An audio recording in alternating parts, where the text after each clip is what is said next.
through bridges, through streets and lanes. Today, I've come to Hangzhou, a city of beauty and elegance. As the host city of the 19th Asian Games, Hangzhou has not only caught the worldwide attention, but also showcased China's efforts in promoting peaceful development.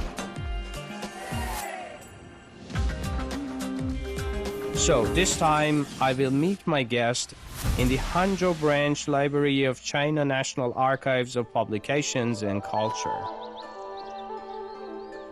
and discuss with about peace, amity, and harmony, the important concepts in the Chinese civilization.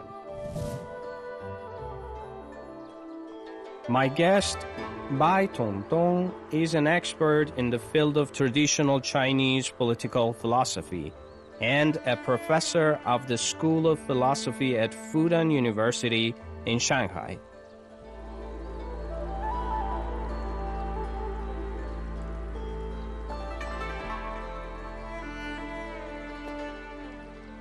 Professor, since I came to China, I learned so many phrases, so many Chinese phrases with the word "he." What does this word mean exactly?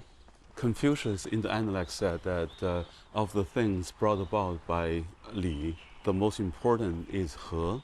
So we see two important ideas here, Li and he. Li means rites, rituals, ceremonies. And so the unity of the state is brought about by Li, and the purpose is he, meaning fitting, proper, and harmonious.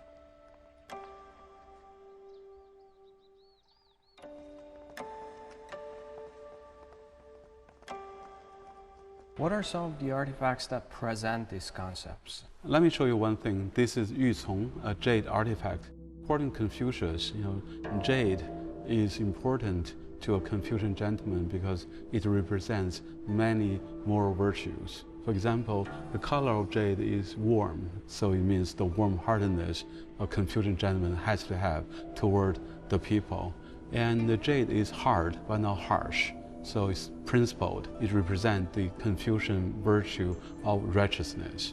I think that's one thing you can see the Chinese civilization emphasize on moral virtues, kind of peaceful virtues rather than military virtues.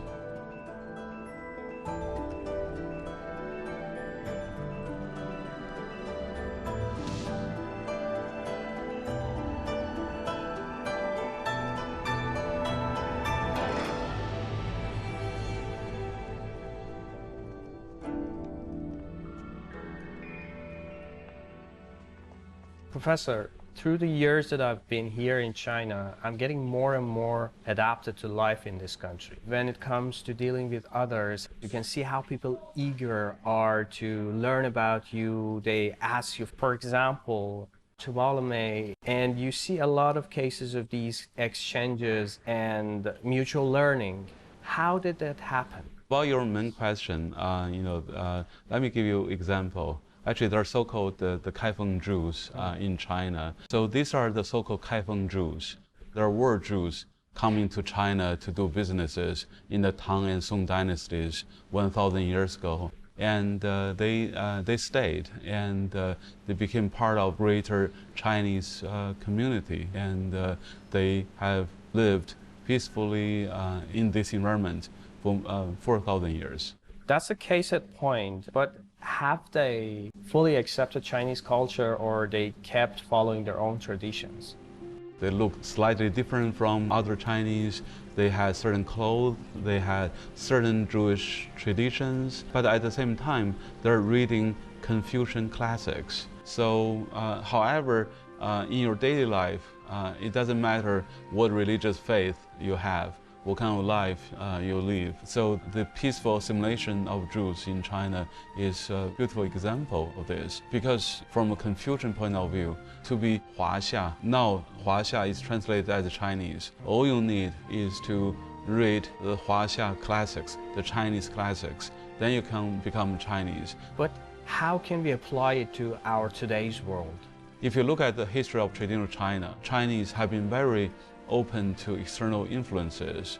And the key, again, I think, is Confucianism. For one thing, I think the very simple sign of inclusiveness of Confucianism is that Confucian, the word, can be used as adjective. So you could be a Confucian Buddhist. And so just like how Buddhism enriched the Chinese culture, maybe the different civilizations can enrich each other through peaceful competitions, not through deadly clashes.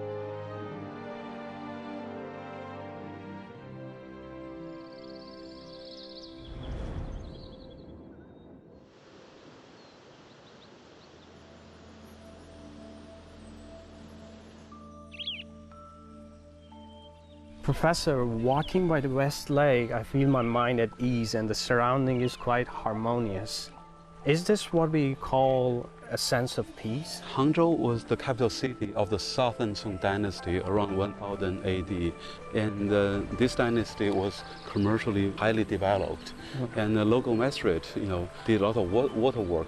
He controlled flood, also create the scenery. So this place is really a great case of harmony, not only among human beings, but also between humans and the environment.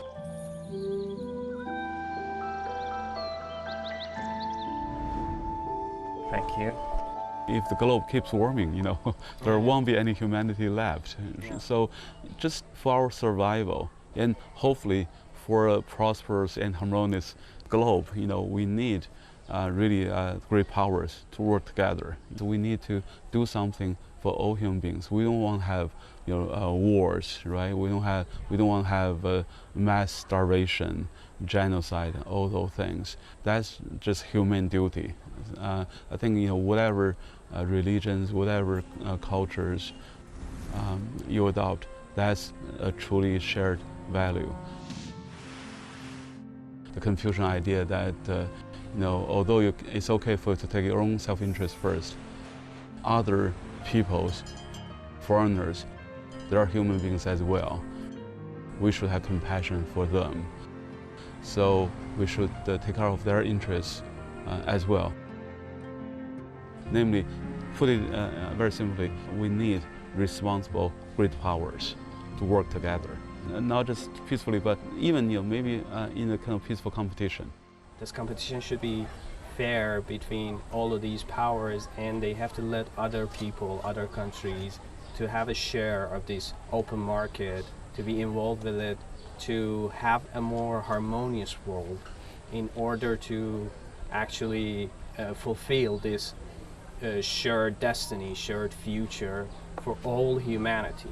I think maybe that's the way we do it. So the One Belt One Road initiative is an attempt for a great power, namely China, to offer common goods to the rest of the world, especially the disadvantaged countries. So in a way, the One Belt One Road initiative is an effort, right, to build a global infrastructure to help disadvantaged countries to have the basic goods, right, to have the basic conditions to benefit from this global trade.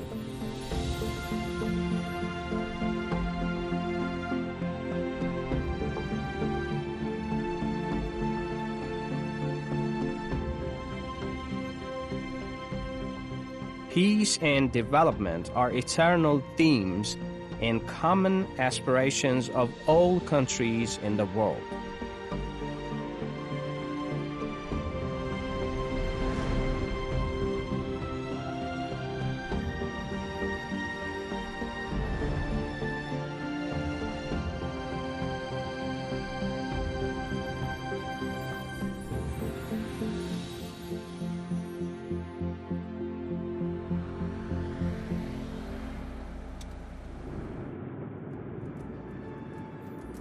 Nowadays, China plays an important role in the world. The Belt and Road Initiative, Global Development Initiative, Global Security Initiative, and Global Civilization Initiative are essentially China's efforts motivated by a sense of responsibility for world peace.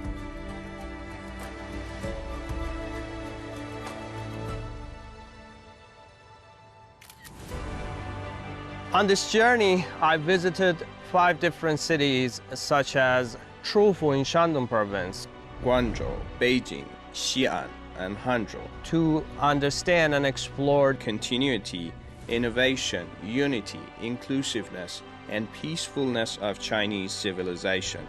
The ideas originating from the classics remain ever fresh and have been seamlessly integrated with the principles of Marxism in contemporary China, providing an unceasing impetus for the great journey of Chinese modernization. I hope that through my exploration, I could have helped you understand this ancient and modern country.